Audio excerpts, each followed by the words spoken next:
The city has made billions of pounds, but did it also make the country weaker? On the eve of a financial crisis in 2007, the UK economy seemed to be doing pretty well. 18 years of economic growth, low inflation, low borrowing, and a strong pound. But then it all came crashing down.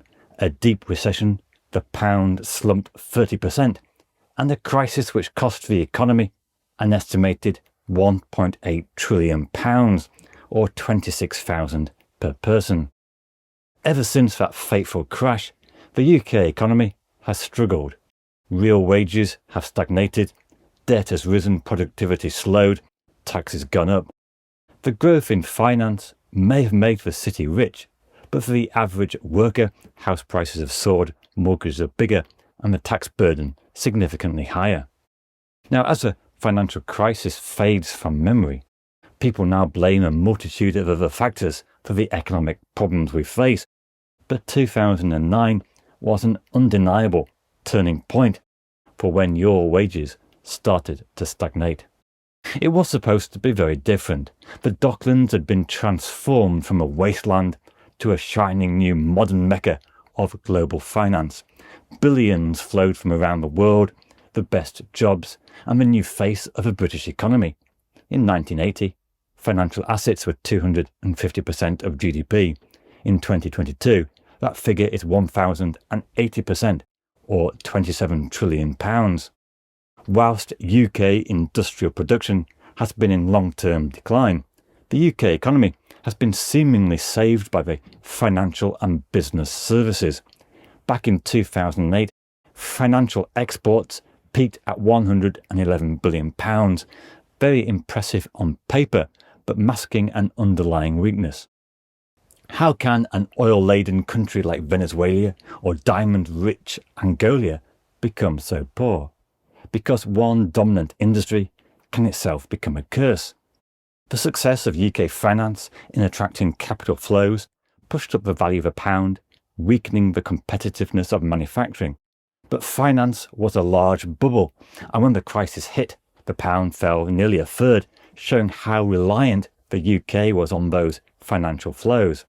But that devaluation was not enough to save the rest of the economy, because an economy dominated by financial services can crowd out resources, investment and productivity in other areas of the economy. Britain has become brilliant at trading money. It has assets and liabilities worth 500% of GDP, much higher than other countries. But when it comes to real investment, it ranks near the bottom. And this low investment has had knock-on effects of low productivity and low economic growth. But the financial crash wasn't the only cost of finance. The real problem runs deeper. The finance curse. In the 70s and 80s, financial markets were liberalised, and this led to a boom in the financial sector. It was the era of a yuppie. Loads of money, champagne flowed, salaries and bonuses soared. But there were unintended effects, especially for those living outside that bubble. The boom in finance coincided with a decline in industrial production. Bank lending for business investment fell, with financial institutions preferring to seek more profitable uses of capital. A century or more ago, 80% of bank lending went to businesses for genuine investment. Now less than 4% of financial institutions' business lending goes to manufacturing.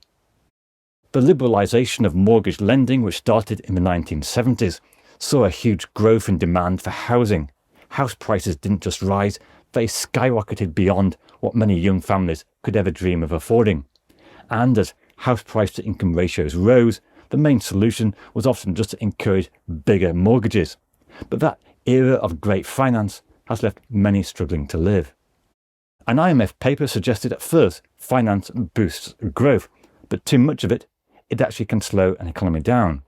For example, when credit to the private sector goes over 90% of GDP, finance can become detrimental to growth.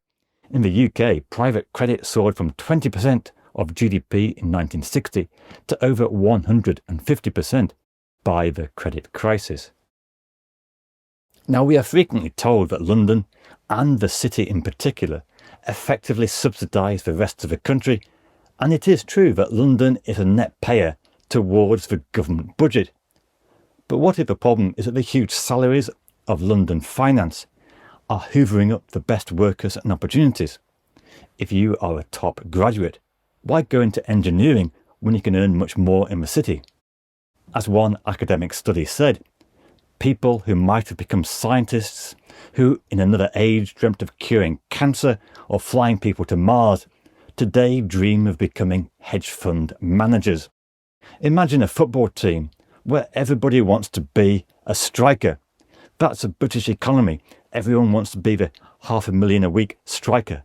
But the badly paid defence is short of players and leaking goals. Is the City of London spreading wealth, or is it actually hoovering it up? One academic study suggests the cost of over-financialisation to the UK economy is in the region of £4.5 trillion. A significant cost is this misallocation of resources. Firstly, excess profits of around 400 billion. On average, those working in the finance sector earn 15% more than the non-finance sector. But in the lead up to the financial crisis, this rose to 40%. Short-term profit maximisation rules the city. Instead of funding real businesses, finance chases easier paper gains buying and selling assets. Recently, Britain has sold off a lot of things, from water to football clubs to even private schools. The money flows in, but real investment, much less.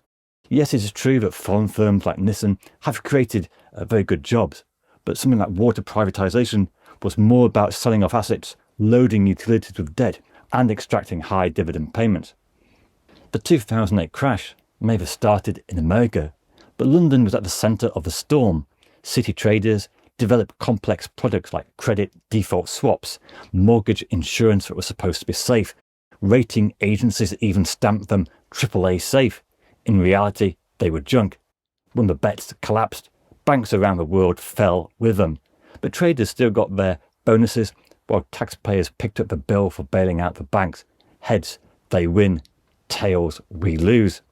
Now, whilst taxpayers bailed out the banks and suffered austerity, the banks were effectively too big to fail and continued to thrive, helped by unprecedented levels of liquidity in the form of QE. And this is another potential problem of a sector like finance becoming so dominant, it can start to have an outsized political influence. Even now, there's talk of reducing some of those post-crash regulations. London isn't just a magnet for global capital, it's also a magnet for dirty money. For years, Russian oligarchs and other elites have poured billions into the city, hiding their wealth in London's booming property market. Now, at first glance, all this money sounds great for the Treasury. And it is true. Stamp duty pays quite a bit. City workers pay a big chunk of Britain's income taxes. But here's the twist. Economists often call London the hub of a global tax haven system. Accountants and traders in a square mile don't just manage money, they funnel it into offshore British-linked havens like the Cayman Islands and Bermuda. The IMF estimates this kind of profit shifting costs governments at least $500 billion globally every year, with around $80 billion linked to UK territories alone. And it's not just big oligarchs. Big corporations play the same game. For years, Google routed its UK ad revenue through Ireland, then through the Netherlands, and finally through the Cayman Islands, slashing its tax bill in the process. And who made all that possible? Well, London's Big Four accountancy firm. And it begs the question, how much value added is there from this kind of financial activity? Now, regulations introduced post-financial crisis have sought to prevent a repeat of this risk-taking. But it's worth bearing in mind, regulators are often fighting the last battle. Financial bodies have a habit of creating new forms of assets and lending. So if finance caused so much damage, is there any alternative? The truth is the British economy still depends very much on the city. The UK runs a current account deficit, and financial services are one of the few big net contributors. In 2024, they exported $94 billion and delivered a $78 billion surplus. The sector employs around 1 million people and pays almost 10% of all government tax revenues. Manufacturing, once the backbone of the economy, has shrunk. And with high energy costs, it's very hard to bring it back. Like it or not, finance has become Britain's comparative advantage. We can't really turn back the clock to the 1970s. But what we can do is choose the kind of finance we want, clean up offshore tax havens linked to Britain, push capital into the real economy instead of more paper assets, incentivise long-term investment over short-term bonuses, and crucially spread finance beyond London, giving other UK cities a chance to share in the wealth and avoid the concentration in a square mile in London.